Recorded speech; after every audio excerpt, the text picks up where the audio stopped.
Hello, good morning. Dahil sa settings na hindi mo alam kaya dumami ang ads sa inyong cellphone. Tara, samahan mo ako para matanggal ito. Yan, itap natin ang Google Chrome apps.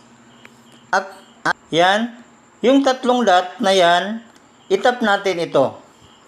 At pagkatapos itap natin ito. Atin ang site settings. Itap natin ito.